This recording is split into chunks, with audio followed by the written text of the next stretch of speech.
Hello friends, welcome to food spot kitchen. இன்றைக்கி நம்ம குழி பணியாரம் எப்படி பண்ணுறதுன்றதை பார்க்கலாம். வாங்க வீடியோக்குள்ளே போகலாம். ஃபஸ்ட்டு ஒரு கடாயை நம்ம ஹீட் பண்ணிக்கலாம்.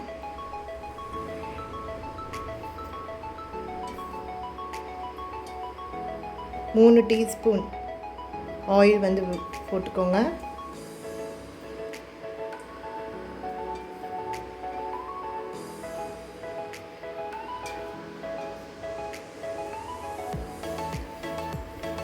ஆயில் நல்லா ஹீட் ஆகணும். ஆயில் நல்லா ஹீட் ஆகிடுச்சு. இப்போது கடுகும் உளுந்தும் போட்டுக்கோங்க.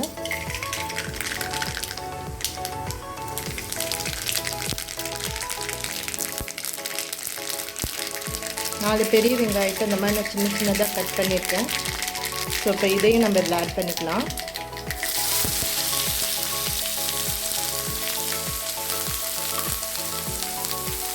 வெங்காயம் பணியாரம் செய்யும்போது கொஞ்சம் ஜாஸ்தி யூஸ் பண்ணுங்கள். அப்போ தான் பணியாரம் ஒரு டேஸ்ட்டு வரும். அதனால தான் நான் 4 பெரிய வெங்காயம் சேர்த்துருக்கேன். நல்லா வதக்கி விட்டுக்கோங்க. இப்போது இதோட 3 பச்சை மிளகாய் நான் ஆட் பண்ணுறேன். உங்களுக்கு காரம் என்ன வேணும்னா நீங்கள் ஜாஸ்தி சேர்த்துக்கோங்க. இது நல்லா மிக்ஸ் பண்ணிக்கோங்க. வெங்காயம் நமக்கு நல்லா வதங்கி வரணும். இந்த கடலை பருப்பும் நீங்கள் சேர்த்துக்கலாம் விருப்பம் இருந்தால். எனக்கு பிடிக்காது, அதனால் நான் அதை சேர்த்துக்கல. ஒரு கைப்பிடி கருவேப்பிலை ஆட் பண்ணிவிட்டு இது நல்லா வதங்கணும். வெங்காயம் நல்லா கலர் சேஞ்ச் ஆகி வரணும். அப்போ தான் பணியாரம் நல்லா ஒரு டேஸ்ட்டு வரும்.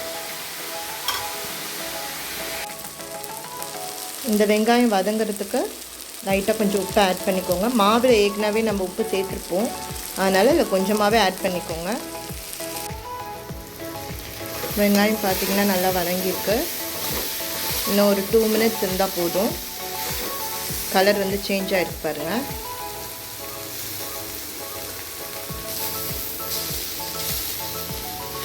இன்னொரு 2 மினிட்ஸில் நல்லா வெந்துடும்.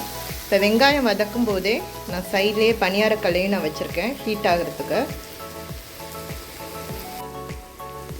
இப்போ பார்த்தீங்கன்னா வெங்காயம் நல்லாவே வதங்கியிருக்கு. இந்த அளவுக்கு வதங்கினா போதும். ஸோ இப்போ அடுப்பை ஆஃப் பண்ணிவிட்டு இதை நம்ம மாவில் சேர்த்துடலாம்.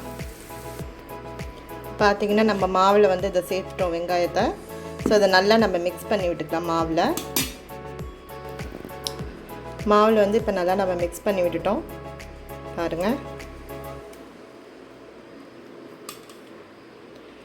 ஸோ பணியாரம் செய்யும்போது 2 விஷயம் நல்லா வச்சுக்கோங்க. பணியாரம் நம்ம செய்யும் போது மாவு கொஞ்சம் லைட்டாக புளிப்பாக இருக்கணும். அப்போ தான் கொஞ்சம் டேஸ்ட்டு கிடைக்கும். அதே மாதிரி நிறையா வெங்காயமும் நம்ம சேர்த்து பண்ணும்போது இன்னும் கொஞ்சம் டேஸ்ட்டாக இருக்கும். ஸோ இந்த 2 விஷயமும் நீங்கள் குழி பணியாரம் ஊற்றும் போது கரெக்டாக பார்த்துக்கோங்க. இப்போ பணியாரக்கல் நல்லா சூடாகிடுச்சு. ஸோ இப்போ ஒவ்வொரு குழியிலும் கொஞ்சம் கொஞ்சம் எண்ணெய் ஊற்றிக்கலாம்.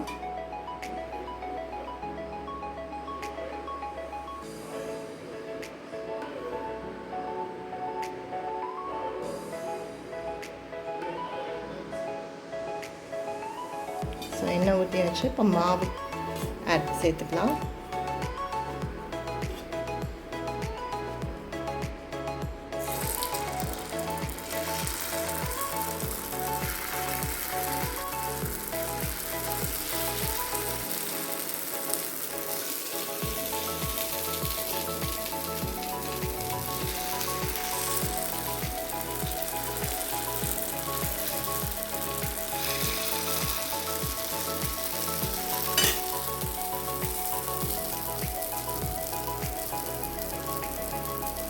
இது நல்லா கொஞ்சம் வெந்ததுக்கப்புறமா நம்ம திருப்பி போட்டுக்கலாம்.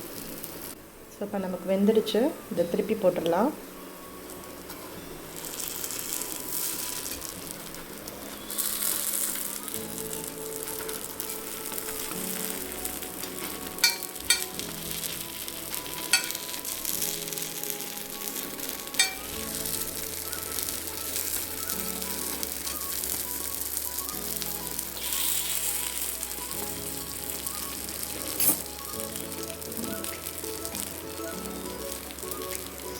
லைட்டாக சும்மா எண்ணெய் ஊற்றிக்கோங்க.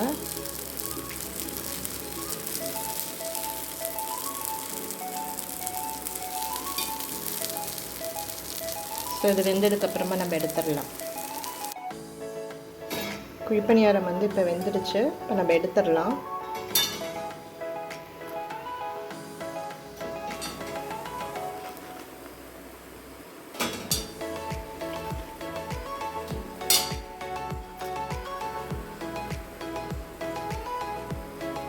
நல்லா அழகாக ஒட்டாமல் வருது பார்த்தீங்களா?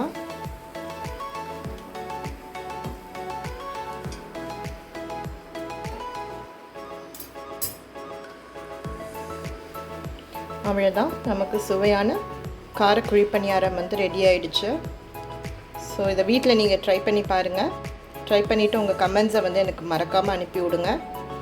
என்னோடய வீடியோ வந்து உங்களுக்கு பிடிச்சிருந்ததுன்னா லைக் பண்ணுங்கள், ஷேர் பண்ணுங்கள், சப்ஸ்கிரைப் பண்ணுங்கள். மறக்காமல் பெல் பட்டனையும் ப்ரெஸ் பண்ணுங்கள்.